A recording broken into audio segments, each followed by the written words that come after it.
What's up, guys? Brent Hess here with Cagezilla Unchained, brought to you by the Wild Style Network. We are here with one of our exciting fighters upcoming on Cagezilla 85, June 28th. Not just a fighter, he's fighting for our featherweight title belt.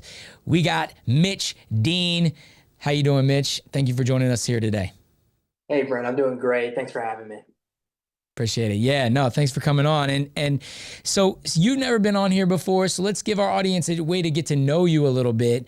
Give us a little bit about your background, maybe your upbringing a little bit, and kind of ultimately what led to the sport of MMA for you. Yeah, I grew up playing every sport, but as a 5'8" guy, I gravitated towards more of a weight class sport. So I joined, started wrestling in 8th grade. And because my dad forced me to, unfortunately, and then I ended up falling in love with it by my freshman year of high school, ended up wrestling in college, doing pretty well for myself. And then I love competing. It's my favorite thing to do. So I had to find the next step, and the next step for me was MMA. So I'm here. Wow. It was the kind of like the natural trajectory, right? For a lot of guys, yeah. Which is going from wrestling right into MMA, you know, and I know some wrestlers, you know, because I've been around them, I wrestled as well. I know some wrestlers just don't like getting punched, right? And so some like yourself, they're like itching for something more after their collegiate wrestling. So that must have been you, man. You just got into MMA and you were all in, huh?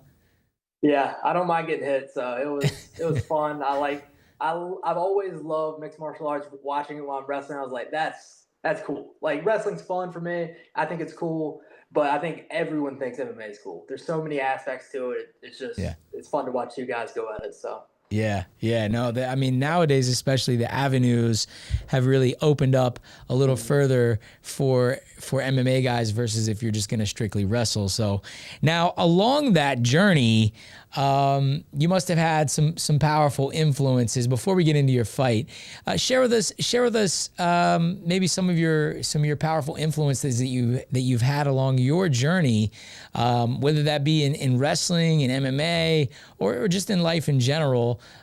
Share with us a little bit about that now. I've had so many great coaches from, like, when I started off wrestling, my club coach, Troy Williamson, great inspiration in my life, who's made me into the man I am. My college coaches, Coach Ken Caudell and Coach Randy D'Angelo, really helped shape me as the wrestler I was once I got to college. And then now I'm surrounded by so many talented guys. We have my kickboxing coach, Diego Costa, my jiu-jitsu coach, Joe Selecki, and then my MMA coach, Jeff Gemmo. So much talent in the room. It's inspiring to be around. I love it. That's awesome, man. Yeah, no, I know you come out of a great gym, Gym O, and they always, any of your guys that you guys bring to the Cagezilla cage are always coming to bring it, man. And I love to see that. And that, you know, nothing has changed with you, right? People should know in your last fight, let's get to you, man. In your last fight, you know, you moved up not one, but 2 weight classes, you know, to fight Will Leary, who's also a tough as nails dude, from a good gym. And man, the only other guy that I know that has made that jump 2 weight classes from 45 to 70 is Conor McGregor, man. And so that is awesome. Tell us, what key lessons did you take away from that fight? Because it was a heck of a challenge, man, and you rose to that occasion. Tell us where some of the takeaways were from that one. First of all, Will's an awesome guy and an amazing competitor. It was an honor to share the cage with him.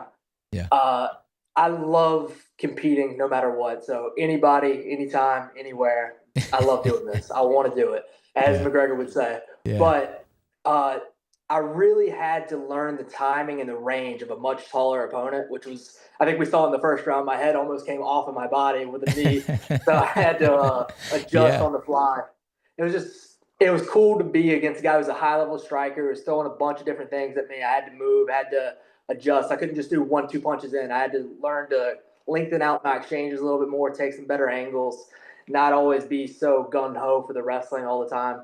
Like, settle in. Let's make it MMA. Let's not just make it wrestling. Let's do everything. So Yeah.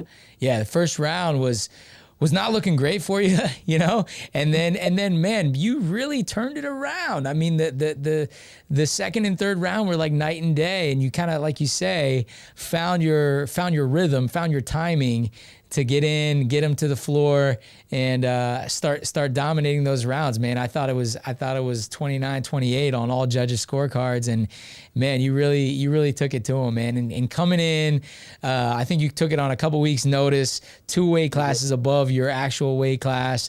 Wow, kudos to you, man. That was huge. Now, moving into June 28th now, you're up against Jake Atwell, another guy like yourself that is, he's fought at a higher weight class, but ultimately I think like you realizes that the 145 pound weight class, body size wise, might be the right weight class for him, and you moving upwards in your guys' fight career. He's got a little bit more cage experience than you.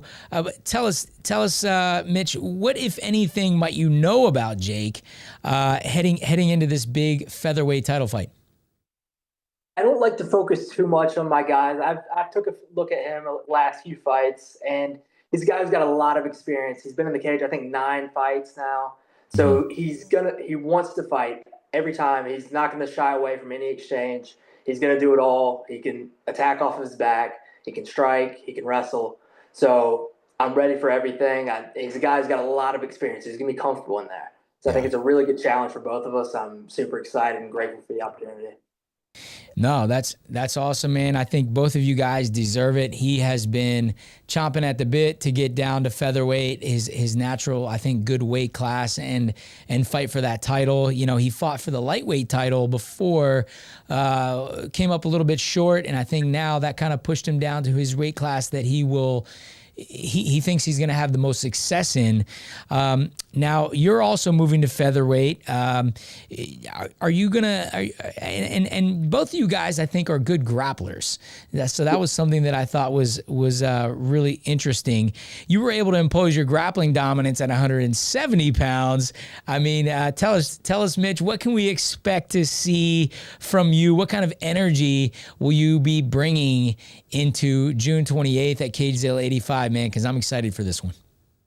Yeah, I always try to compete with enthusiasm, and I want to be bold whenever I fight. I want to do things that require bravery. I'm really trying to settle into myself as a fighter. I don't want to just be a grappler. I want to use my wrestling because I've developed it over a long career, but I want to be able to mix the martial arts. We're doing MMA for a reason.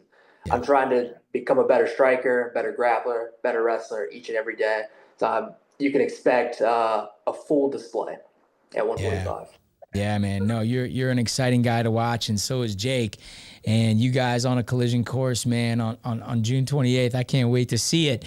Now, for one question from our fan zone that you can maybe give some insight to some of the younger athletes and younger guys kind of coming up behind you guys.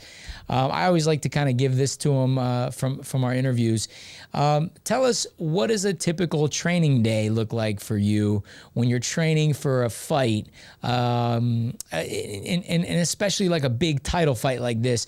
What does a typical training day look like for you? What can maybe some of the young guys pick up from you and start to kind of bring into their workout regimen?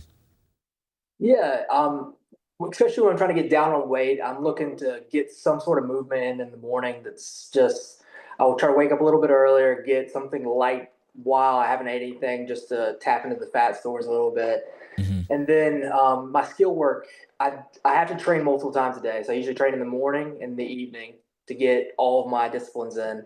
But I need to be very particular on not just going hard for no reason. It's very specific and time sensitive. So I don't extend the session just because I'm feeling good. I have a goal for that session, and I make sure I achieve it in the amount of time I need to achieve it, and then right into recovery immediately. I don't want to just train hard for the sake of training hard. Like growing up wrestling, it's always hard, just more. And that's not necessarily the best thing.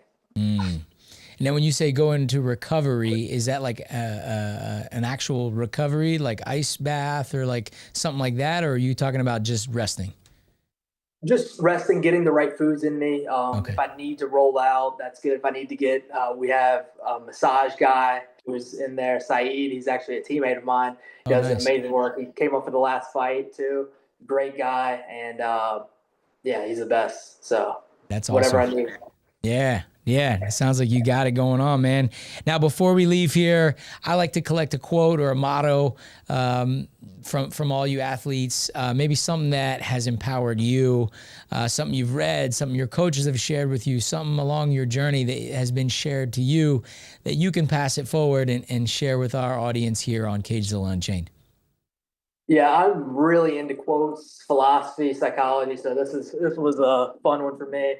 But a book I read a few years ago called Green Lights by Matthew McConaughey. This you wouldn't expect him to have some wisdom, but it kind of, or maybe not in the sports world. But I love this. It's less impressed, more involved. And I think about this all the time whenever I'm training, competing, fighting. I'm you don't want to have the moment build it up so high that you're in awe of it and you can't just be in the moment acting under control of your own body. And I've I used to in college wrestling all the time. Your entire goal is to win a national championship. When you get to nationals, things get real and you make it bigger than it is. See it at eye level, be involved with the moment.